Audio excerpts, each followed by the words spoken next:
good evening, everybody, if you're watching in the UK. Good morning, everybody, if you're joining us from down under, like Alex and Dana. Welcome to the To Hull and Back podcast 2024-25 season preview. As always, proudly sponsored by Old Zoological Bar and Kingfisher Fish and Chips, both in Hull.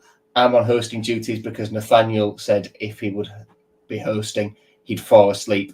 He's had a pint of cider and he can't hack it. So, I haven't got any energy tonight, so sorry about that. So I remember my first beer as well. So we've got myself, Nathaniel, and Will sat at base camp in Hull, and then Alex and Dan joining us as last year before I joined the podcast. Weirdly, feels like I've been here forever. Joining us from Australia, guys. How are you? Yeah, good. How are you guys? Yeah, we're ploughing on, aren't we, guys? Dreading or looking forward to the season? I don't know. I'm somewhere in the middle, I think. Slowly losing the will to live, I think. I agree. Yeah, but with will, not enter. I don't really have any positivity for it. Yeah, I think it's gone past the point of, obviously we'll talk about signings and news and so on in a little bit, but I'm almost just curious now to see what the season's going to be like because of how light or limited the preparation's been. Like, I'm kind of past the point of being upset and panicking. I'm more into the morbid curiosity stage, I think. Yeah, I just want to see some football, to be honest. At least we'll have something decent there'll be something meaty to talk about beyond all of the nothings and rumours and bloody wishy-washy nonsense that we've got at the moment. Thank God, like the Euros and then the Olympics have been on this summer, because Christ knows how this summer would have been without them. Yeah, the Euros gave us some content for a while, didn't they? And then that ended how it ended, unfortunately.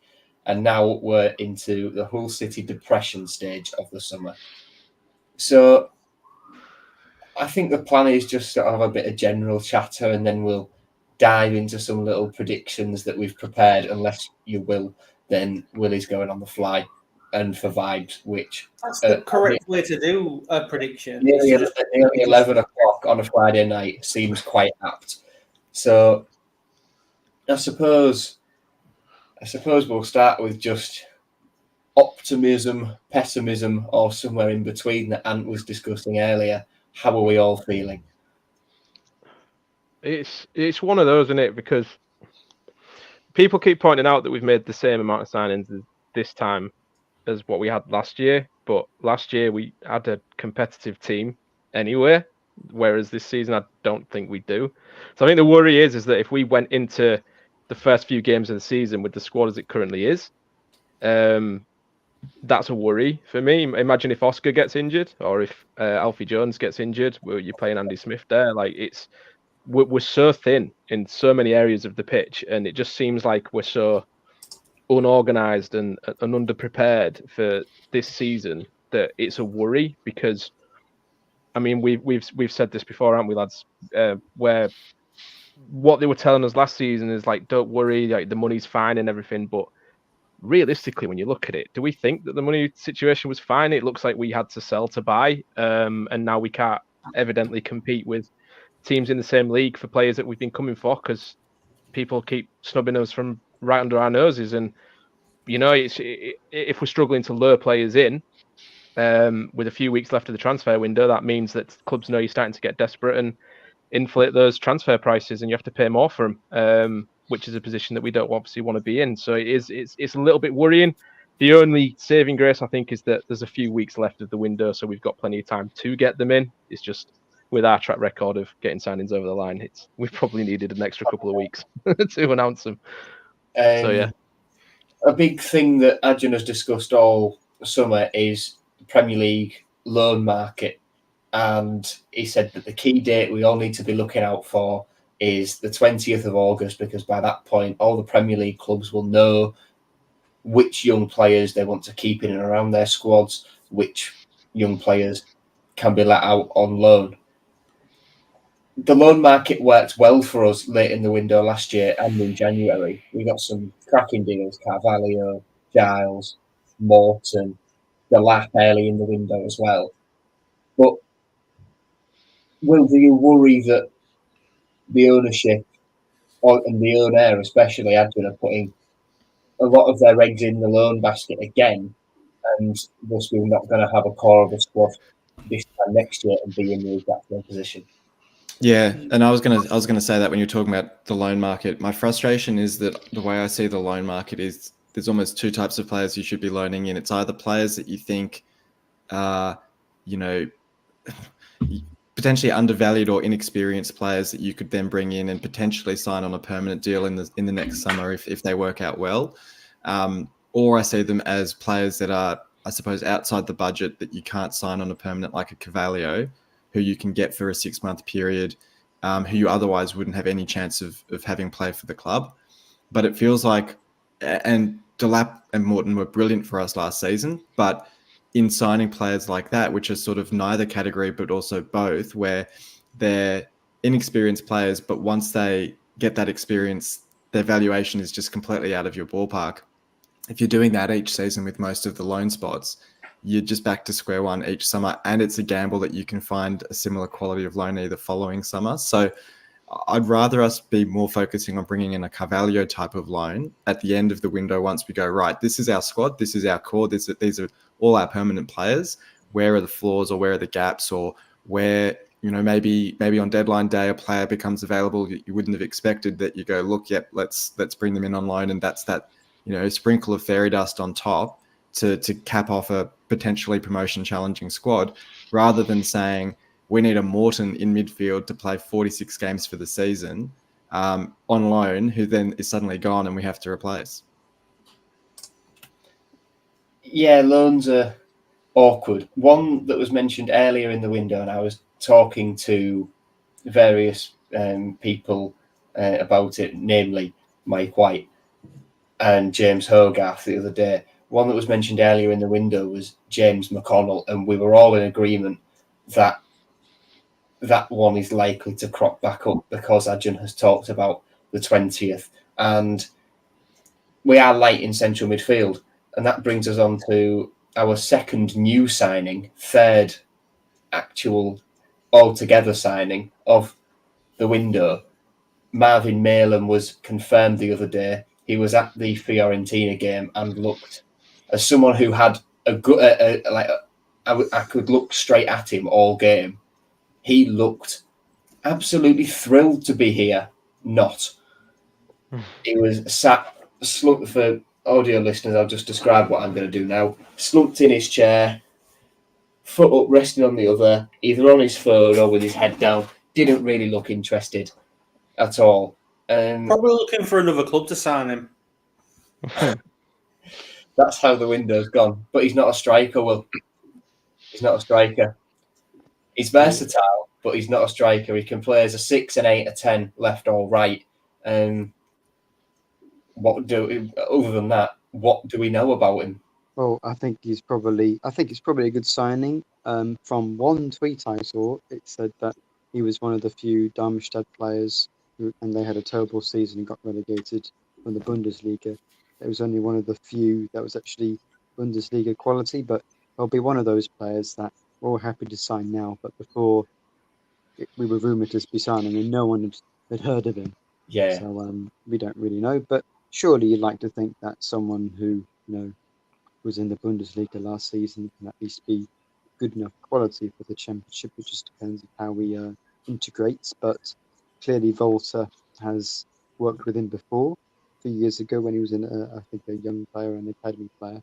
So clearly they've worked with each other, and hopefully he can integrate into that system. But hopefully as well, the way he was looking at that friendly with the Fiorentina game, perhaps it's just he's not as interested because he's annoyed that he can't play. But we'll see how that goes. But I'm quite excited. I think it's probably just because it was a friendly. I mean, let's be honest. How involved are we as fans in friendlies as well? I mean, Newcastle obviously are very involved. But I wasn't even tempted to go to any of the friendlies, to be fair, and I never really am. It's just they're glorified training exercises out there. The poor lad was probably, I don't know, when he travelled over, he's probably just wanting to get settled somewhere and just get knuckled down and announced and stuff. Obviously, he wasn't announced at that point, was he? But I wouldn't look into his body language when he's watching a friendly too much. Let's see what he does. Well, during the Fiorentina friendly, I saw what turned out to be Nikola Milenkovic just left Fiorentina to sign for Nottingham Forest. He walked through, and I thought, I looked over at him. I thought, I recognise you. And I thought, is he the childless goalkeeper? So I spent the first 15 minutes of the game trawling through Transfer Market to find free agent goalkeepers, only to have someone tell me it's Nikola Milenkovic. I mean, going on to his the body language of Malin, I was probably sitting in a similar way in the press box after that first half. It wasn't exactly the most enjoyable affair. Can we talk about the great performance that improved? We haven't got there yet, so you're going to have to wait. You are going to have to wait for that, Nathaniel. But what we will talk about then is we'll look at pre-season as it were in its entirety. Now, obviously, one game left against Reading. First one behind closed doors at Riva against Kashan Pasha. Sincere Hall, the Bermudan boy, scoring the only goal for us there in a 1-1 draw. Couldn't really read anything into that because it was behind closed doors, and the only people outside of the first team who saw it were the media team and possibly some of the academy sat in the stand opposite watching on. But the Fenerbahce one, as someone who was sat in the crowd for that, I think there are, in the first half an hour, positives that we could take from it in terms of the way we kept the ball and different intricacies with Walter's system.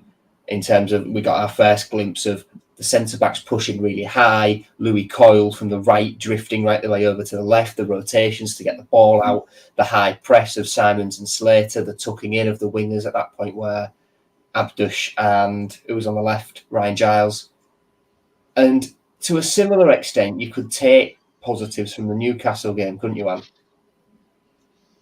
Yeah, I mean, look, you've got to look at what our squad is, and the teams we were up against. Like, we were against teams that had been in the Champions League the season before. That are in the top flights of their countries, that have got quality in their teams, and we're probably not even halfway near where this squad wants to be. And even if you win in friendlies or you lose in friendlies, you don't look at the results. You're looking at the performances. You're looking at if players are understanding the system. You're looking at partnerships are being formed. If the new signings, admittedly we've got a lack of them, but if they're sort of bedding into the system and looking like they're getting to a point where obviously they're going to make a positive impact. But I think that there's obviously, we haven't had a solid 90 minutes where we've watched us and gone, yeah, we look the real deal. But we've had periods where we look really good. And then obviously we've got to make a lot of changes because we've just got half a squad at the minute. And a lot of the players that we've got to call upon are youngsters or inexperienced players, and they're getting sort of chucked in at the deep end. So, yeah, I mean, it's all minutes under the belt for me. I think it's been a positive pre-season. I am interested to know both the Aussie lads your thoughts on it though, because I don't think I've seen anything on Twitter from you guys. Yeah, Dan, you go first. Yeah, look, I tend to agree with you, and about the process of pre-season, and that the results obviously don't matter.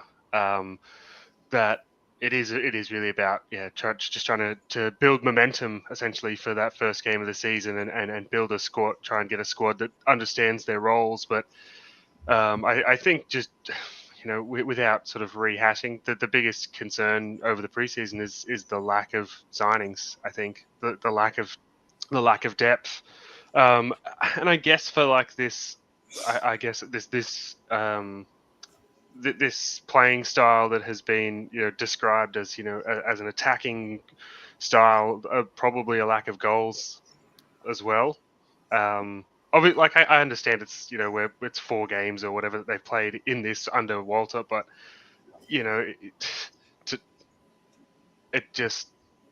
that's probably a concern when we get into the season.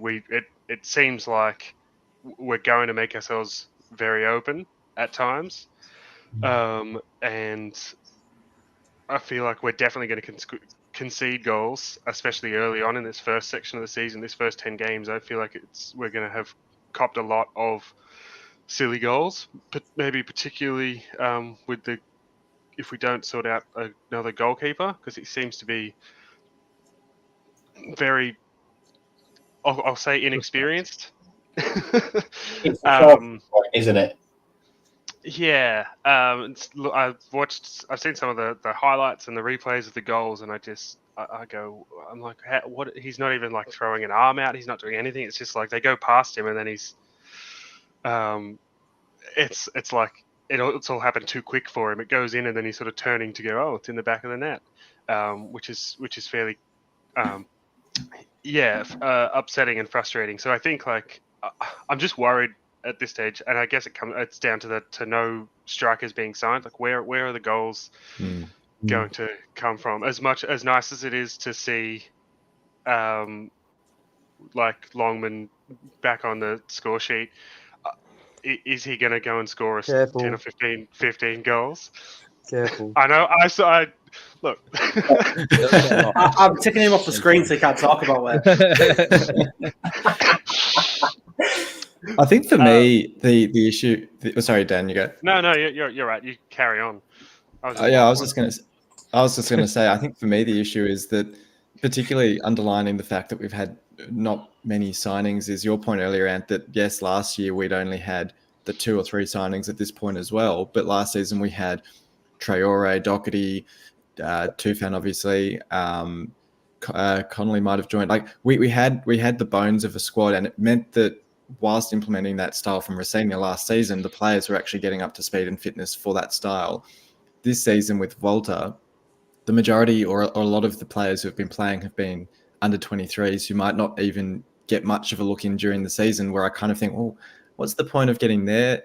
Not that there's no point, but them getting their fitness up and them getting attuned to the style when we've now got, Marvin joining, who I guess he's worked with Volta before, but he's missed 90% of the preseason to get his fitness base up, to get, sort of a chemistry with his teammates. If we're going to be signing more players before the start of the season, which fingers crossed we do, they're coming in having done the preseason with their previous club, not with us. And I just think it basically means we're saying first 3, 4, 5 games of the season, we're not giving ourselves as best a chance as we can to actually achieve success. And when you look last season at the fine margins that we missed the playoffs, it's not as if you can just write off games in the season and say we're going to make it a 40-game season instead of a 46-game season. So I get results don't bother me with preseason. I don't care about that. I do agree with Dan. The lack of goals for such an attacking side does underline what we're missing. Basically, I don't have any confidence in that front 3 at all. And that's including Oscar, who outside of that purple patch at the start of his first season for us, I don't think has really delivered all that much. So it'll be interesting. I think we're sort of just hoping that you throw a couple of forwards together and someone's bound to score at some point, but I just don't see where the goals are coming from. Well, we tried the throw a load of attacking players together under Shota Avaladze, didn't we? We signed Alea, Tufan, Dimi, Pelkas, Salaru, Ladham Hand, Harvey Vale, Adama Traore, Tete, Oscar, all in one window. And it's too much. It was too much, and none of them were ever fit. Durkan Cynic. And it's on that note that we're going to move into some predictions, and we're going to start with our flop of the season. Cynic. Mine is Durkan Cynic. Nathaniel. He's already flopped. I mean, I see and I comprehend that he probably at some points of his time at Hull City has genuinely been injured. But I've seen people say, how can you think that Cynic doesn't want to play for us? Well, the last whole 2 years is evidence. I'm not sure that he's ever really going to have a success. Because I can't believe how cynical you guys are. Very good. Very good. So His who is chan- your flop? His chances of playing for Hull City are extinct because he's Dodo. Is he your flop of the season, Nathaniel? Yes or no? Cynic, yeah, Yeah. 100%. Alex?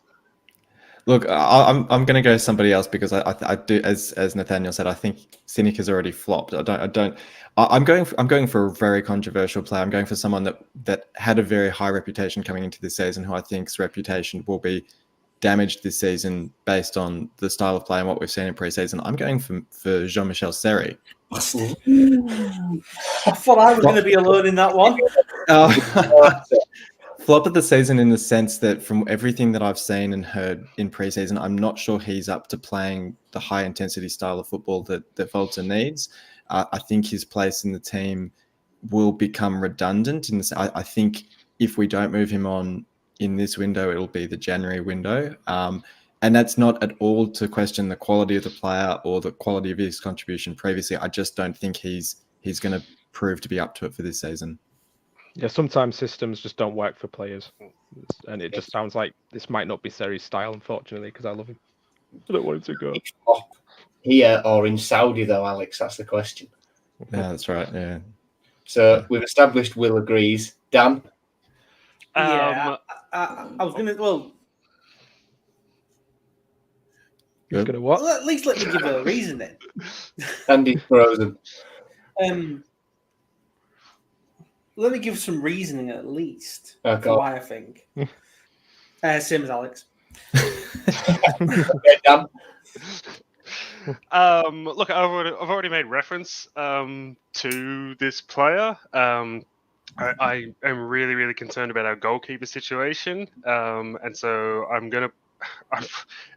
I'm putting Panda down as our flop of the season. I have no confidence, and I don't know what we're going to do about that. It sounds like we're hoping that one of the other goalkeepers suddenly becomes fit, but I feel like we actually just need to go and sign someone with some experience. I agree wholeheartedly. I think as much as I love Tim as a bloke, he's just an absolute vibe. And Harvey Cartwright's a good lad as well. All three of them have maximum 105 minutes of championship experience between them as we go into this season. As our three goalkeepers, that can't run. And it's only 105 minutes because we had Ingram and Baxter both injured at once. So What's that rumour out there? Darlow. I'd love him back. Yeah, well, there was a comment about that, and I think we should just address this now. Will, do you have something to say on it? It'll be getting way too much wage-wise. It's not happening. It's simply Burnsy saying he's a good player. We were interested in. The club should try. And I love Burnsy, but I don't think that's what the club should be looking for in terms of taking a player off Leeds' hands who'll be on massive money already and is like 33 now.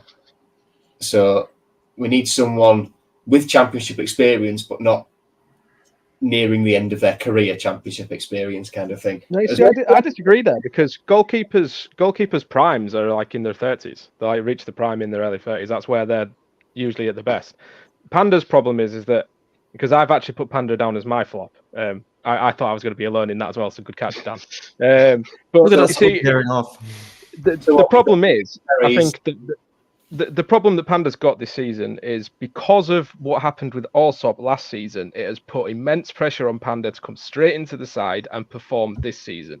It's easy to forget the lad hasn't played proper competitive football in months. He was then excluded from the matchday squads towards the end of the season as well. I don't know if that from the outside starts to look a bit like Rosini was saying, a bit of FU to Adjan because he knew he was going. But he's young. So he's obviously still got a lot of experience to gain in that sense. He did come with a high rep. The Fortuna Sittard fans absolutely loved him, so he must be a decent goalkeeper. The problem is he's young, he's inexperienced at this level, and there's a lot of pressure on him. And every single mistake is now going to be under the microscope like it was Allsop, because of what happened in the goalkeeper situation, it's created a lose-lose situation for Panda. Unless he comes in and is an absolute world beater every game, he's going to be hung, drawn, and quartered.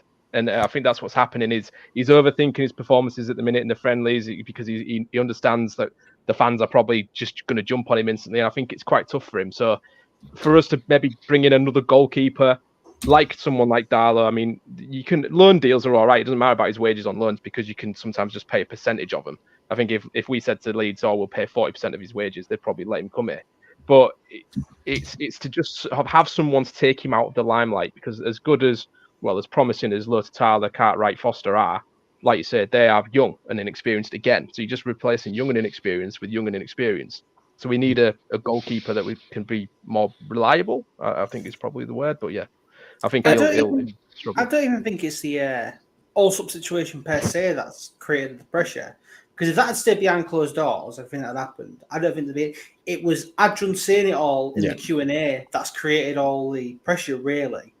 It's not the actual situation itself, and I think that's what it is. When Adrian says that, instantly it creates, like you say, it creates the pressure that there was no pressure really on Panda at all, and suddenly there's all the pressure on Panda because the owner has essentially come out and said he was my choice, my player.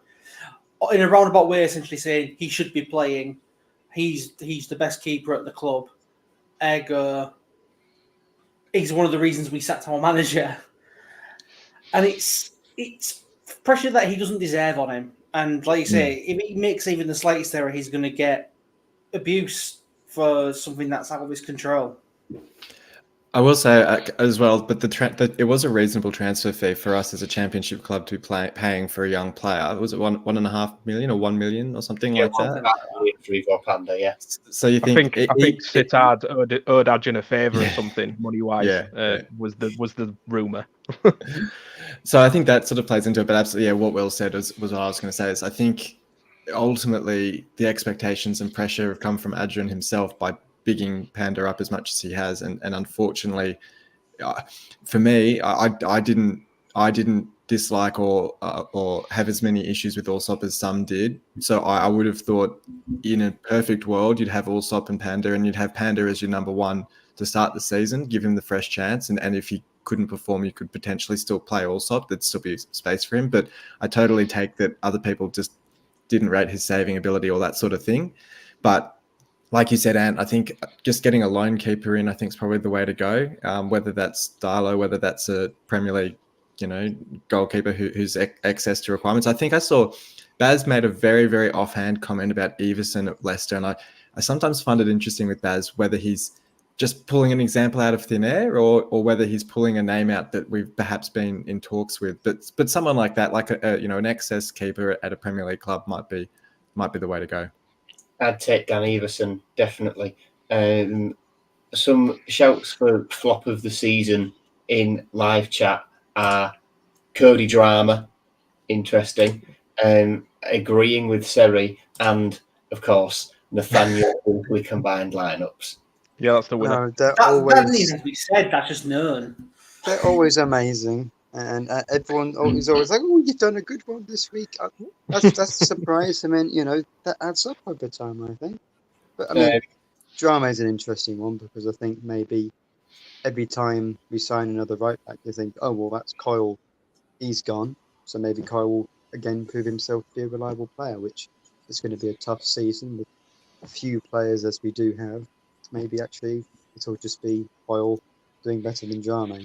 I think the good thing about bringing Drama in is that if Coyle gets battered from pillar to post like he did last season, we've actually got somebody who can play there that's not Regan Slater. So Another comment in chat takes us on to our next pre-season prediction category, asking if Tim doesn't make the playoffs, will Adrian sack him or give him more time?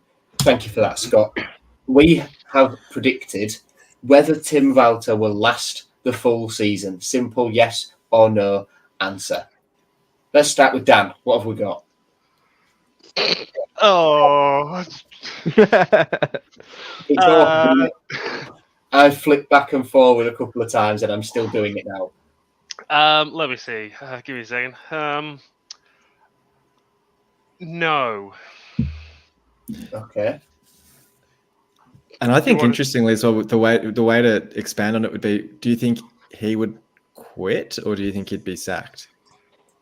I think The I think former. either of those is as likely as each other. Mm. You get to January and like we're not in. If he gets to January not in a good position and wants to sign players and is getting dictated as about who should be playing and whatnot, then that would be enough to make any self-respecting manager quit. But I also think like if we get to January and as we've already talked about, there's potential for some failures in this system while we get sort of up to speed with it. If we get to January in a really poor position in the in or around the relegation zone with a horrible first half of the season, I could 100% see that him just going. I mean, so but I don't know. I hope he's successful, but I'm finding myself sort of every month questioning Ajun's decision making more and more.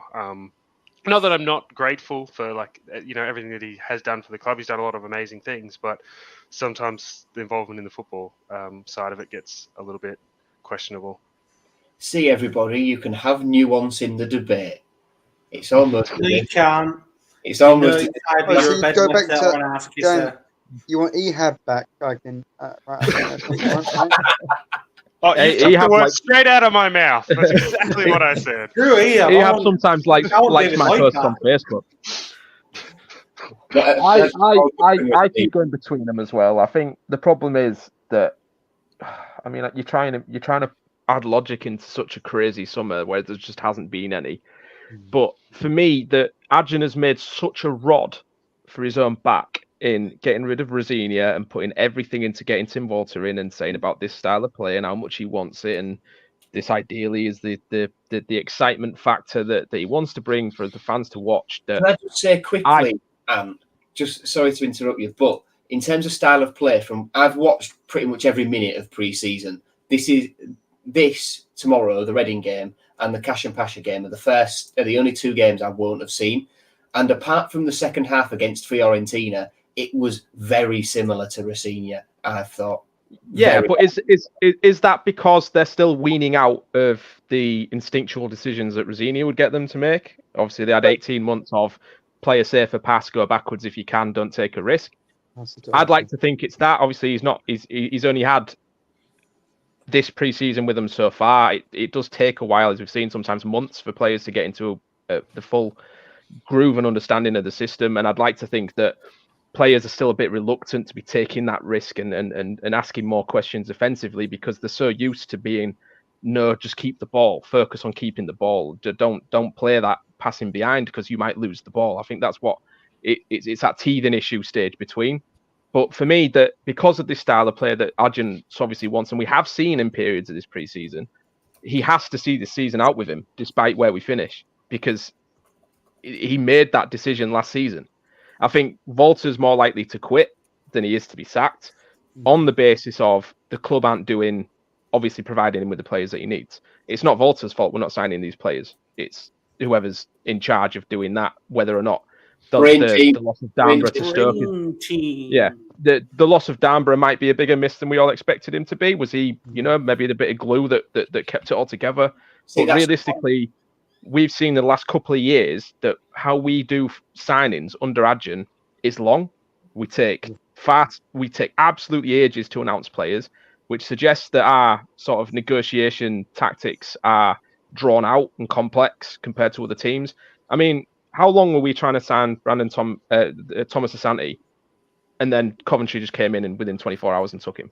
It shows you that you can sign if you desperately want to sign a player and you want him in your system, you can sign him like that.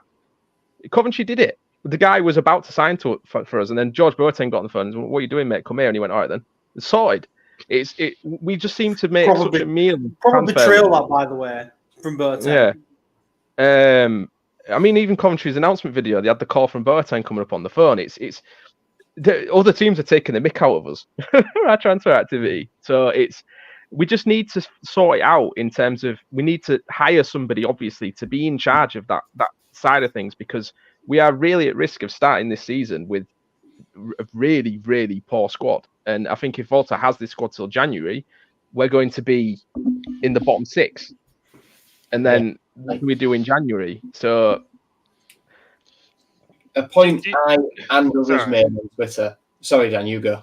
I was just gonna say, do you think that is? I was just thinking about like is to do with Ajun's media background and like the different ways. Like obviously, you're trying to in that media world, you're trying to develop these really long term relationships. Not about just getting someone to sign a contract for a short term. You're trying to like develop these relationships you can come back to over and over and over. And that's his default is the whining and dining and like trying to set it up in that way rather than just going like, as Coventry and others are doing, going, this is football. You want to come play good football? Come to us. I think it's guessing it. I think Adjan probably had a lot of personal touch in a lot of the previous transfers, and maybe because of his new role with Fenerbahce, he doesn't have the time to do that now. And obviously, maybe Tan doesn't have the same sort of X factor in being able to lure players in, or maybe he doesn't have the time to do it himself. And obviously, then just saying to a player or just speaking to his agent briefly and saying, "Look, we kind of want to play exciting football and get promoted," but not having that sort of extra bit of, like we know how Adjan is. He probably song and dance about it like Greatest Showman, coming into the room and his players going, "Yeah, I want to be a part of this," but we've not got that this season, and players are being sold elsewhere. It's anybody's guess because we don't know what goes on behind the scenes, but what we do know is it's obviously messy and drawn out, and it needs to change. Yeah, and I think that's it. Because sorry, you go, Joe, first. No. A point I and others have made on Twitter is the way we seem to be structured behind the scenes seems a bit of a mess in terms of we have Adjan, chairman, but has a lot of other business interests, so is a bit sort of hands off on quite a lot of things. Then we've got Tan, vice chairman, literally does everything. And I spoke to Tan the other night, and I said, "You're working 24-hour days at the minute." He says, "Yeah, it's part of the job. Part of the job. I love it." But it's literally just him, or it seems to be just him from the outside looking in terms of running the club day to day, transfers, etc. We didn't replace Jim Rodwell when his time as interim CEO, when the takeover first happened, ended. And Adjan made quite clear at the time he wasn't going to replace Jim Rodwell. And I think that's a mistake. Jim you can criticise him whatever you want, but he had experience on different EFL boards and would have been crucial, especially in that autumn of chaos when we'd signed all these players, but they were all injured, etc., etc. And then Lee Darnborough going means that's more work for Tan to do. We need, some people alongside Tan as CEOs, as directors of football, as heads of recruitment, because this mysterious brain team that consists of what we know, the scouts, and Mertan Agil, Mustafa Yokes, and there's another guy who's always wandering around, but I can't remember his name, but I don't know what he does. So there needs to be more of a network around Tan to help run the club and help get these deals done quicker, I think. Alex, you go. Yeah, no, I was just going to say quickly, I'm surprised that we haven't, outside of Marvin, we haven't seemed to target the German market more, because I think one of the strengths last season with the way Rosenior and Adjan operated was, for rightly or wrongly, a lot of the players had previously worked with Rosenior or at least knew Rosenior, and therefore it was a lot easier to get them to sign for the club. Whereas this summer, it doesn't seem as if we've really taken advantage of, or maybe we've tried behind the scenes. Obviously, like Ant said, we're guessing to an extent, but it doesn't seem as if we've gone after players that would already know Walter from previous times working with him. And I think that sort of puts you behind the eight ball to begin with, because players are then having to, I guess, come on board with a style of play that they necessarily haven't actually seen or experienced. And it's a lot harder to convince a Kiefer Moore that it's worth coming to Hull and making the move and taking the gamble, so to speak, when he could go to Sheffield United, which maybe didn't have the greatest season last season, but at least they're a known quantity in that sense. I'm sure the money doesn't hurt either, and things like that. I'm sure that all comes into it, but it does feel like this summer, like you say, Adjan doesn't seem as hands-on, which when you're whining and dining players, that can sometimes be quite appealing to say we've got this nice hands-on owner. and the manager's a bit more of an unknown quantity, which makes things tough as well. And to answer the question on whether he'll be here for the full season, it really does seem to have a lot of parallels to the Slutsky season. You know, a lot of players leaving at the start of the season, an unknown manager or an inexperienced manager in England, potentially leaking a lot of goals to start the season as well. And I do struggle to see him here past Christmas, unless we have a crazy end to the window and we sign a whole bunch of players. But I just don't see it happening. If it's like the Slutsky era, can we sign all the players that have scored against us? There'll be a few of them. Jackson Irvine, Noah Dicko. So that's Dan. You said he wouldn't last the season as well, didn't you? Have I got that right? Yes, that's what I said.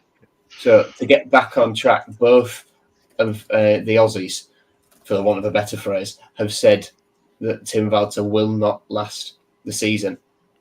Will, what do you think? I think he will last the season, but if he does go, he's going to be quitting rather than getting sacked. For similar reasons that already has been said.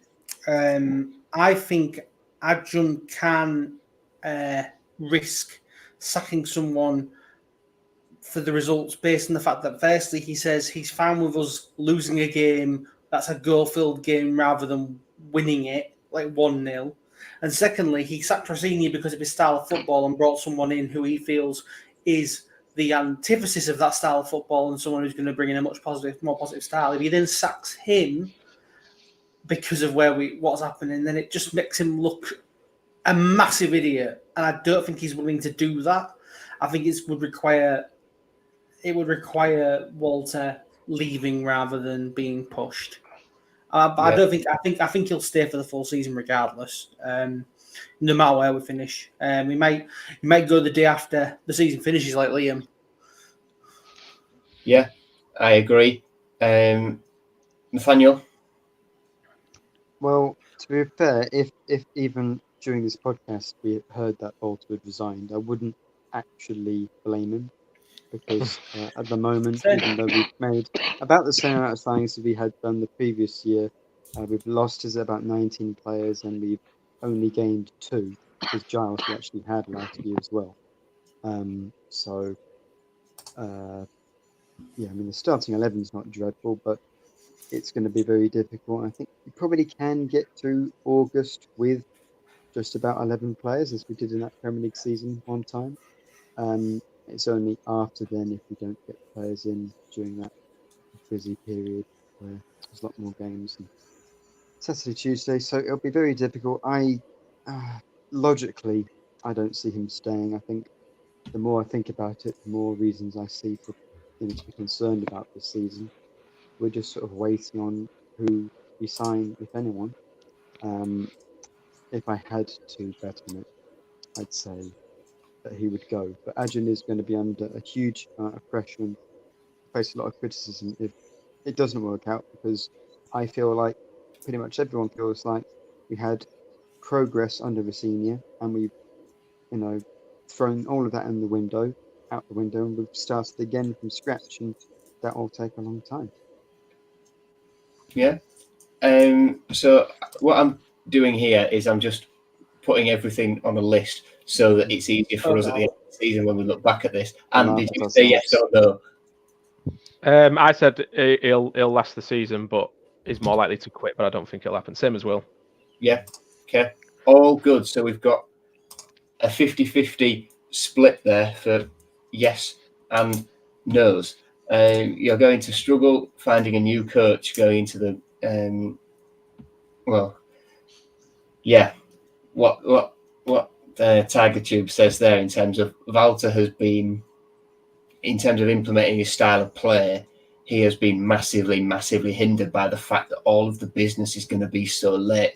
With a new manager coming in and a totally unique style of play, you need a lot of those players in day one pre-season or to come in while you're out in Turkey, and that hasn't happened.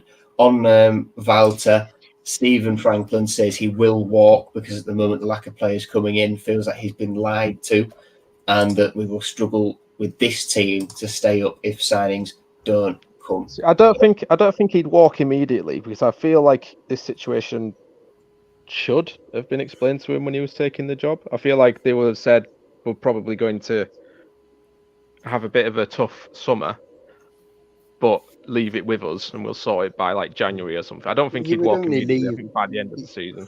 You would only leave on September 1st if you haven't made any signs.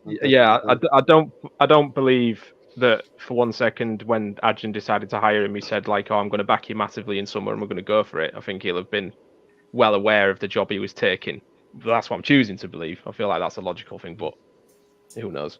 Like you said earlier, we're trying to apply We're trying to apply logic to a summer that has had none, or words to that effect that you said.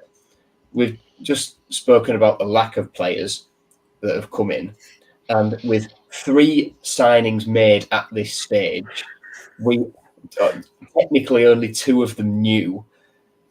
Signing of the season. I've gone for Cody Drama, brackets, actual one definitely hasn't signed yet. And do you agree? Yeah, I went with Cody Drama. Only on the basis of we don't know if Giles is still going to be here come the end of this transfer window, so I kind of ruled him out. And then with Malem, I just don't know enough about him. I've seen that he's meant to be a number 10. He apparently is a number 10 who likes to win possession. It just seems like that they're describing a number 6, but saying he's a number 10, so it's quite bizarre. But no, I'm going with Drama because he's played in this league before and he's played really well. If you go to any of the clubs that he's been on loan to, they all absolutely love him. So the Luton fans said that they'd have had him back in a heartbeat, and they're a side that's just been relegated from the Premier League. So that to me says he's good enough for a side that would be chasing promotion. He won Player of the Season at Cardiff, and he only played like 20 games for him. So obviously a decent player if you can win Player of the Season after half a year. And the Birmingham fans all say he was one of their rare shining lights in what was a really poor season last season. So yeah, I'm quite excited to see what he can do. He's young. He's only 22. He's looked good from what I've seen in pre-season so far, and I think he can probably help.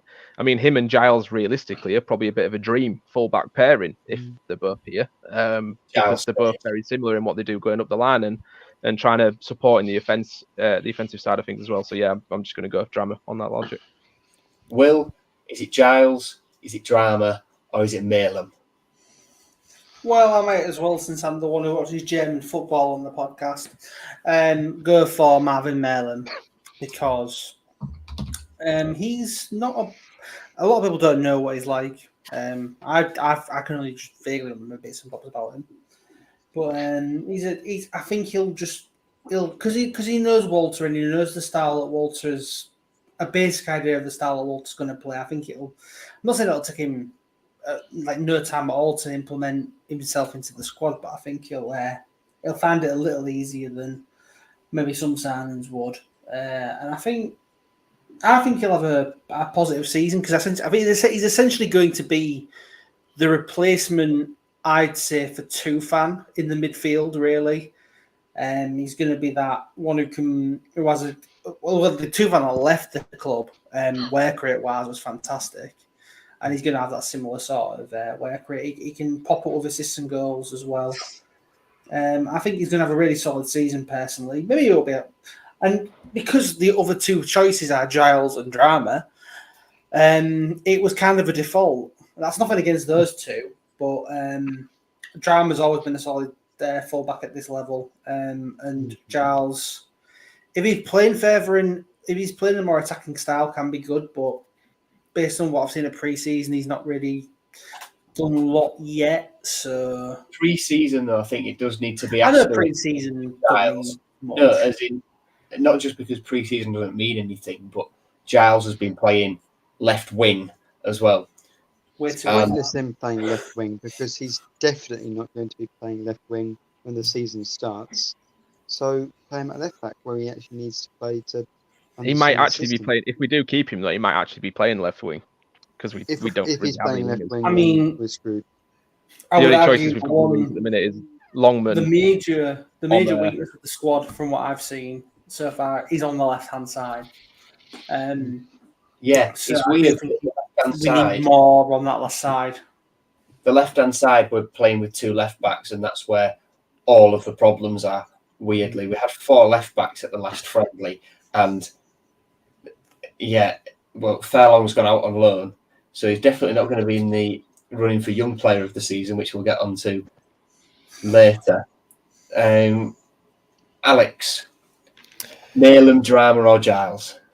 Yeah, I think in that choice I'll have to go with Drama, but I would pose the question, if we're not counting Giles because he was here on loan last season, can we count players like Longman and yes, we can. Xavier Simons who also weren't here Don't last give season? him the opportunity. Oscar Estepinian. Oscar Estepinian as well. They're just like new signings, boys. We've got 3 more, but no, I would go Drama. I think for the same reasons that Ant said. I think he comes with a good reputation. I do question. It's funny that our first signing was probably in a position that we did already have a capable, strong first team player in Coyle, and Drama, I think, was a bit frustrated at a lack of opportunities at Leeds. So if he's not in, I think Coyle sounds like he's touch and go for the first game anyway. So maybe that gives Drama an opportunity to start. But if he's fighting with the club captain for a spot in the team, it could be interesting. But I'd have to go with him. Yeah, Nathaniel. Well, I said Vinagre last season because we'd only made 3 signings, and I know you officially put me down as Marlon because I think he's played in the Bundesliga and that's a pretty good division, so I'll go for him. But unofficially, I refuse to answer the question because the chances that one of the 2 signings we've made, or completely new players we've brought in, are going to be the best out of hopefully 8, 9, 10 signings is unlikely. Yeah, so we've all gone Malum or Drama with an asterisk so far. Dan, complete the set. Yeah, Drama. I just think With an asterisk. Yeah. Look, I don't even worry about who cares about the asterisk. I actually just genuinely think we've been crying out for a genuine young attacking right-sided fullback for 2 or 3 years now. So it's nice that we finally got one who has a bit of experience, has something about him. He's well liked by the clubs that he's been at. So I think I am looking forward to seeing him get an opportunity and run up and down that line this season. So I think I'm willing to. I'll just put my name down next to Drama. All right. Well, that was easy. Put me down for Carvalho on loan. I think I might just get him back. That'll be fine. How many siders have you had again? Just the one. Yeah. Anyway, in chat, Sorrow Plays asks, who do we think is going to be our shining light this season? Last season was Greaves. This season, they see Slater going to be the player we all look at. So let's jump in with our overall player of the season, shall we? I'm really interested for everyone's on this one. It is. Can I go first? Sure. I'm going to go for Omer. I just think that he is going to have a fantastic season for us. I think he is. When you look at this squad and you're looking at who's going to provide, who's going to make things happen, he's one of the very few amount of names that pop up to me when I look at this squad in terms of real quality. And I think that the last 6 months that he had with us last season and how he got better as the season ended, I think that'll have done him the world of good because now he's got a feel for this league and what to expect in terms of the physicality and the demands. And then going into this season, I think we're playing a style that's going to suit him more. I'd like to see him more central. I think he's naturally meant to be a winger, but I think just from what I've seen of him in pre-season, he's really good at that rotating and just sort of having a free roam on the pitch. I think he's the kind of player you just say, go out and play. Don't tell him where to play. Just let him go out there. And he'll make things happen for us. And I think his free kick was decent. Yeah, maybe the keeper was a little bit suspect, but it was a bit of a knuckleball. I think they're quite hard to save. It was good technique. And I think if he gets a couple of goals in the first few games, I think he might sort of give himself that confidence to really crack on. Because we saw he had a few chances. He missed them last season, but confidence in these players is massive, and I think he seems to be running on it at the minute, and he's taking the responsibility of being, I'm going to be the one who's going to create stuff this season. So yeah, I'm excited for him. I agree with every word you've said there, and I have also gone for Abdus with the little brackets of the actual one who currently haven't signed yet. Again, does anyone else join Ant and I in the Abdush loving? Oh, 100%. Yeah. Oh, One okay. of our better players last season after only 6 months, and with the fact we haven't got any other attacking players, he's going to have to carry the team because players like Carvalho and Delap aren't here. Yeah. Anything to add, Alex? No, I think I mean I nominated him more from wishful thinking because I do think it's going to be an interesting season for him. He had the 1 assist last season for Greaves at Huddersfield, no goals. Did hit the post a number of times. Did have a lot of opportunities where on another day they go in. So I think getting that end product will be crucial because as you guys have said, like we don't have too many other sources of goals. So I think maybe a bit of wishful thinking that I think we could have a good season. If he's our player of the season, it means that we're probably going to have a reasonable season because I think he'll produce and be really, really like needed or required for us across that front three, whether it's as a central number 10 or out wide on the right. So I think he's definitely our brightest spark this season, and so hopefully he has a good one. Yeah. Dan and Will, then, if you've not gone for Abdush, who have you gone for? I've gone at the other end of the pitch. I think Greaves was such a massive loss for us, and we're really going to need someone in that back line to really step up and take control and take charge of that and organise the defence and the midfield. And so I think this is an opportunity for Jones to really take another step forward. I'm assuming that means that Will agrees with me. It could mean that, yes. I really think Alfie Jones is a player who could really put his foot, put his mark on the team, and become a standout player this season. Will, anything to add? Pretty much the same reasons. Now Greaves has gone, it gives opportunity for Jones to step out of the shadow that he had over him, essentially. I mean, people forget Jones did win Player of the Season in Rossini's first season in charge as well. So he has shown that he has shown consistently that he's very good. I don't think he's ever been really that bad for us at any point while he's been here, really.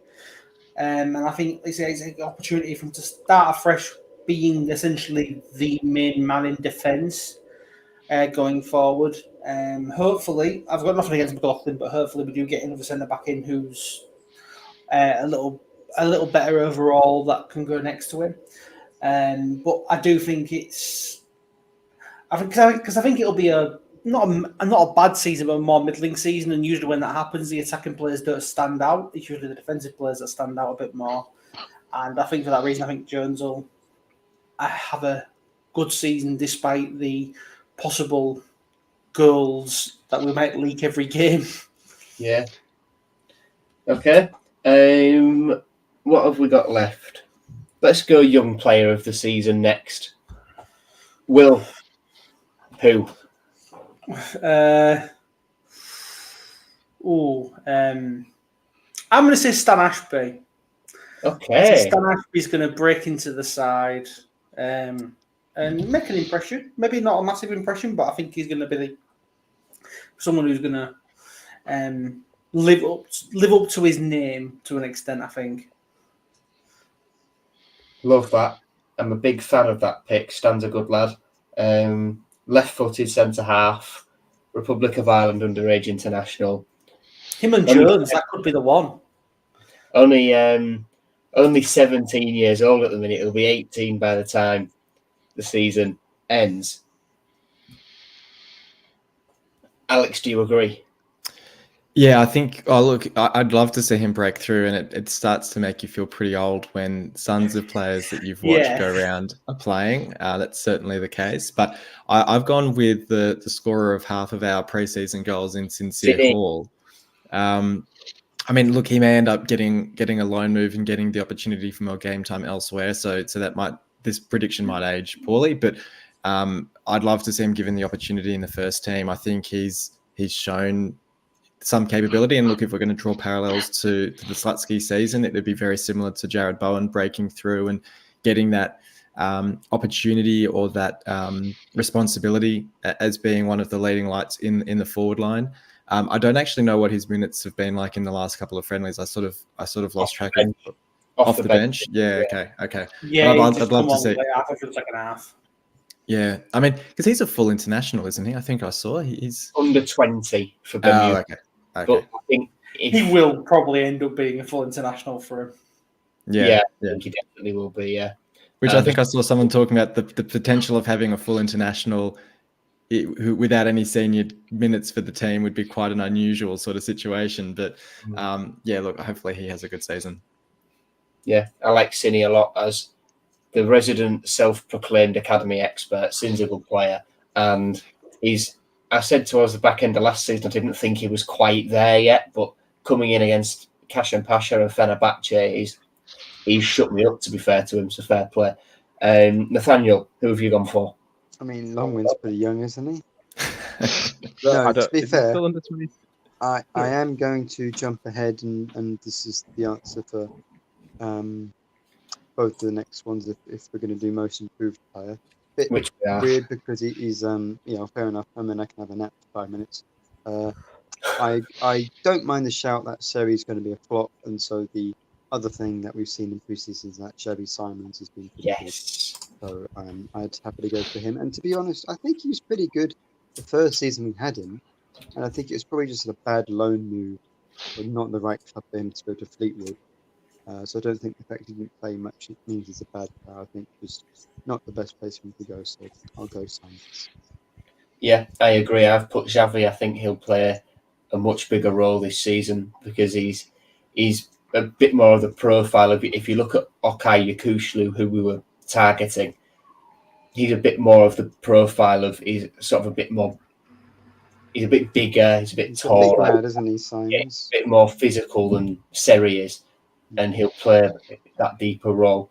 Ant, who have you gone for? Yeah, I did Xavi Simons as well. I think he's been really good, really promising from what I've seen in pre-season. And I think it's easy to forget that when he came through at Chelsea, he was actually a centre back when we first started. So I feel like him going into midfield, he's that natural number 6 that we've kind of missed. And like we say, I think his loan spell, similar to how we've had a few players that seem to do all right with us, and then we send them out on loan to a level below, and they do worse. It's bizarre. Like Harry Vaughan and Brandon Fleming are probably another couple of examples as well. But like you say, sometimes it's just the place that they go, the system, the manager, the atmosphere. Sometimes it just can't be right. And I think he was promising. Obviously, a lot of people were quite surprised we sent him out on loan because he seemed pretty good coming on off the bench and things like that for us the first season, and he started promisingly this season. And I think that given the fact that we're probably not going to sign that many more midfielders, he's going to have a role to play. And like we say, we've needed a bit of physicality and grit in the middle, and I think he'll give us that.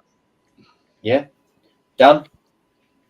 I've also gone Simons. So I think I was saying to Alex not long ago in our other chat that he's a player that I thought was really, really good. When he was here previously, before he went on loan, and I was surprised he went out on loan. And I'm really looking forward to seeing him back in the black and amber. So. Yeah, nice. A lot of love for Xavier Simons there. It's deserved. Good lad. Should we go to Nathaniel just turned his camera off. Asleep. Right. Well, we'll rattle through an easy one then, I think. Top scorer. I've just written Vamos on my little notepad in front of me. Do we all agree that it's Oscar Estupiñán? Yes. No, I think players that are here. Well, Will, I'd like to see who you're going to say who's going to score more than him, because we haven't got anyone. Ryan Longman. Yes. Top goal scorer in the championship.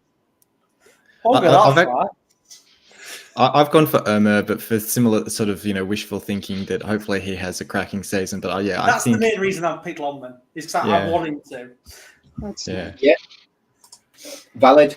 That was easy. When I did this prep, I thought we were going to do a goal of the season predicted winner, and I put Longman down for that because Alfie Jones is going to do what Greaves couldn't, and actually score one of those goals where he goes the entire length of the pitch. No, it'll be Longman. Longman every week. We'll have too many to choose from. you trying to vote on goal of the season is going to be a nightmare because you'll just see Longman all the time. You won't know which one to pick. Well, it'll be him and Oscar only players scoring this season. So. Longman's highest scoring season was 8 goals in League One. Yeah, well, to be honest, 8 might be the highest scoring this season. And then every season from then, he's not scored more than 3. That's Scored well, though. in all competitions. And he could still be our top scorer. He could still be. As it stands, he could well still be. The 3 goals will have him as top scorer at the end of the season. And they were all 3 bangers from 40 yards. Speaking of Ryan Longman, he's the one I've put as my most improved. He can't improve. Not because I think he's terrible anyway, and I really like Ryan, and loan Ryan Longman was incredible, but I just think in terms of since that loan spell, the fan perception of him has been diminished, and I think this season Ryan Longman regains that, and he gets a new contract midway through the season because he's played well. Yeah, I've gone for Ryan Longman, and I'm sure Nathaniel is buzzing. Do you agree with me, though, Nathaniel, in terms of who is most improved? Oh, well, I mean, I think it's Simons, but yeah, I mean, I feel like young player of the season's also pretty much the same as most improved player. I think it's kind of the idea that they're not quite good enough to be the player of the season, but maybe we don't expect them to do well. So it could be one of a few people, but Simons is my bet. Yeah, Dan? I guess this is where the asterisk comes in. I'll go Giles as most improved because I think he was. Didn't really think he was that impressive last season. Jacob played above him, didn't he, for quite a lot?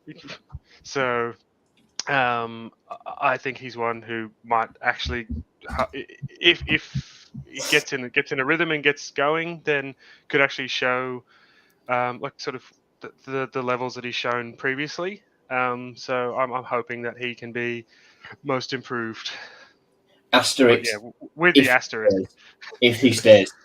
Most improved for Middlesbrough. Middlesbrough would probably argue we can't get any better. I've done the same, actually. I put Ryan Giles in brackets if he stays, and then if not, I've actually put in brackets through gritted teeth Ryan Longman. I think it's just the thing is with Giles, I think we signed him as this fullback who's meant to be, he had 20 odd assists in the 2 seasons before he came to us, and I don't know whether it was just Rosini's system that hindered him, but we just didn't see any offensive capabilities from him, and he doesn't convince me defensively. I think a lot of Middlesbrough fans say the same thing. If you don't play him as like a wing back, you play him as a natural fullback, he's shocking because he cannot one-on-one defend. And then if we've got a system where he can't go forwards, then he can't defend and he's not contributing in an offensive sense. So he's not really giving us anything. And I think we saw that last season. And obviously that's why Jacob ended up getting the position back. So I'd like to think that in a more offensive system with a bit more freedom to go forwards under Volta, hopefully that we would see the Ryan Giles that we all expected. But obviously if he ends up shipping off to Middlesbrough, then I think Longman has shown signs that within this system, he could maybe flourish and see the Ryan Longman that we saw in the first 6 months of his loan spell. I think the only question marks we ever had on Longman, I don't think you can ever question his effort levels. He will always give 100%. It's just that he falls short quality-wise. So you'd like to see this season that productivity in the final third is better this season because he averages at about 5 goal contributions a season. That's going to have to be at least 10 for me to be convinced that he can make it here long term. Okay. Alex, before we come to you, I just want to say, Dan, does the little one agree with Ant that it'll be Giles, if not through gritted teeth, Longman? Yeah, look, Liam, he's watched a couple of games. Not named after Liam Rosenia, okay? Just want to put it out there. Liam Neeson. Liam Ridgewell. Oh, God. All right, so Alex and I were talking the other day about if you could make a worst 11 of signings, and Liam Ridgewell was a name that got thrown up as someone who would belong in that worst 11. Yeah, look, I think it's certainly going to be an interesting one. I think, yeah, I don't know. Short answer, yeah, he'll agree. He'll agree with what Ant says. He says Ant seems to know what he's talking about.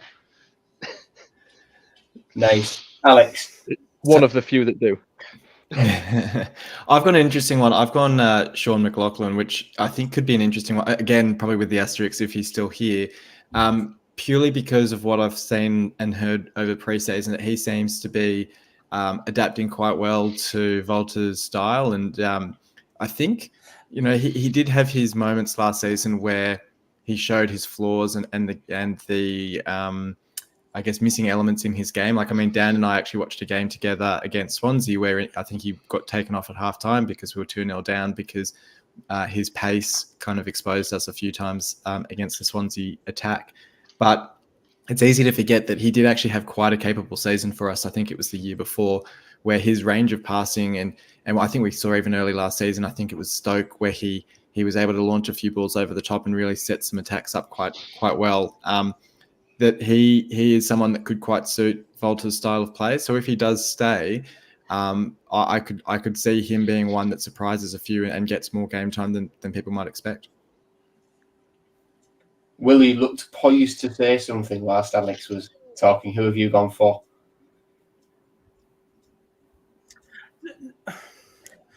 It's not who we've gone for. I was just wondering about what Anne said about the 10 goal contributions. How many times have we actually had players who get 10 goal contributions in recent times anyway? I think last season we had like 5, didn't we? The lap, Philogene. 10 in total. 10 goal. That's goals and assists in total. Yeah, exactly. How many assists do you think some of them actually got? Because I bet it's less than you think. Because everyone thought Tufan had made loads of assists. Even if it's nine goals and 1 assist, it's still decent for me. If Longman scores 9 goals and gets 1 assist, I'm fine with that. That's an improvement for me. I'm saying his average on a season is 3 goals and 2 assists. That tends to be what he gets if you look at his stats. Well, I feel like for a winger, 1 assist, that's not a good season then. Of course it is, because he scored 8 goals and contributed to 9 with another assist. Yeah, scores them or assists them, there's still a goal contribution. That's what they are. You're not really going to define it based on one contribution to get to a good point. Anyway, what was the question? Sorry, it's gone midnight now, so I've completely blacked out. Most improved. Ryan Longman. Okay. Well, to be honest, purely based on that second half against Fiorentina. I know it's pre-season, but he came on and he was superb. Okay, very nice. Final thing then is our final finishing position after 46 games. This genuinely could be anywhere. So there's a couple of positions that definitely won't pick. Well, yeah, definitely. So, where should we go? Well, Danny in chat has said 22nd. So optimistic. All right, then, Alex. We'll start with you. Where have you gone? Not too ridiculous. I think.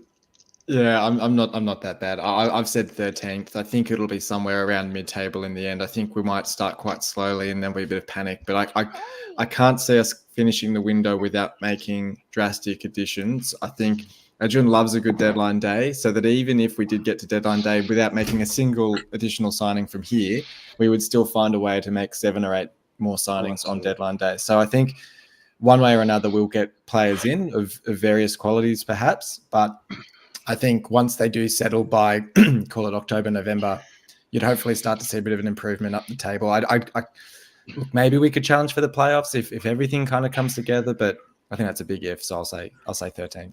Yeah, 13th. Dan? Slightly more pessimistic. I had 16th as a number in my head, but I really just think that the start of this season is going to we're just going to be playing catch ups for the rest of the season. I'm really worried about how we're going to start off defensively and that we're going to cop a heap of goals. have a shocking goal difference and just limited points and just be trying to play catch up for the second half or the second 2/3 of the season. That's my concern. Yeah, I'm a blend of the two of what the both of you have said, and I've gone for 14th. I think it will be a bit of a recovery job in terms of the first few weeks might be a bit difficult, but then I think we will recover and be solid mid-table to maybe try and kick on with a stable core next season, depending on if we sign 7 loans or not. Nathaniel. First. Oh, sorry, that's after we get rid of 21st. next season.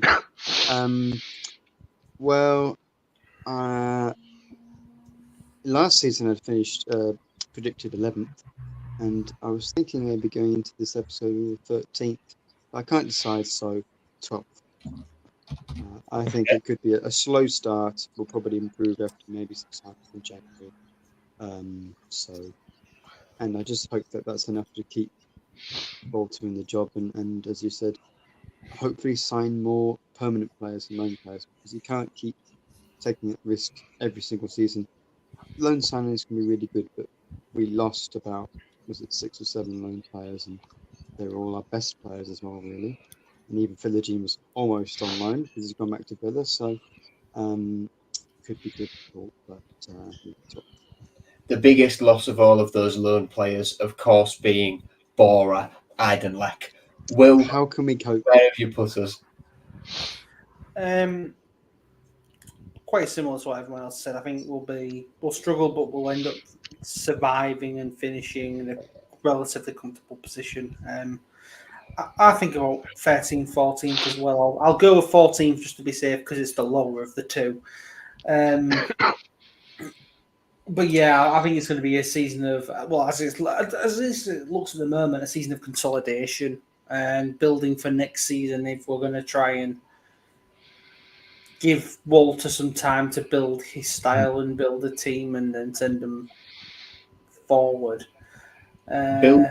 Rebuild number 4. Yeah. Okay.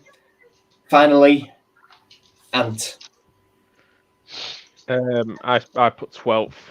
I just wanted to put somewhere in the middle, and that was slap bang in the middle. I just think that as the squad currently is, I actually think it would be lower because I think the first 6 months would be really tough. But with a few weeks left of the window, I'm convinced that we just have to get players in. So we must do, because we need at least 7, 8 players at least. I don't know.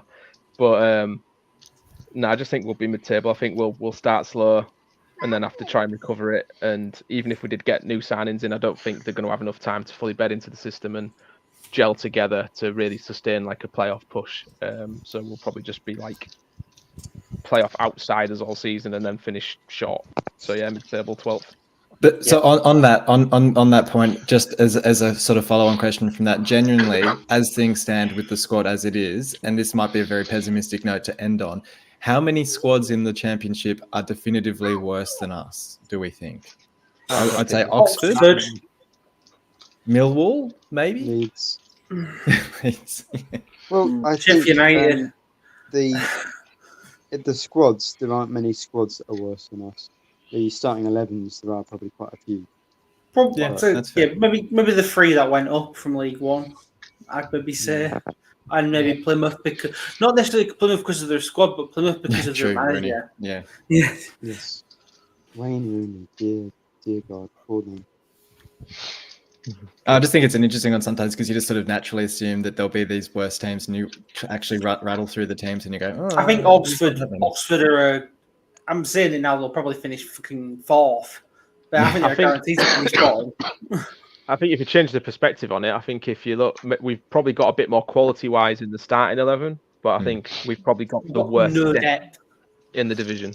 Yeah, the depth is the issue. And just to finish off, up there for people watching live on video or watching this back, that's the summary of everything. And Nathaniel didn't pick Longman once, and I picked it twice. Oh no, goal of the season, Longman.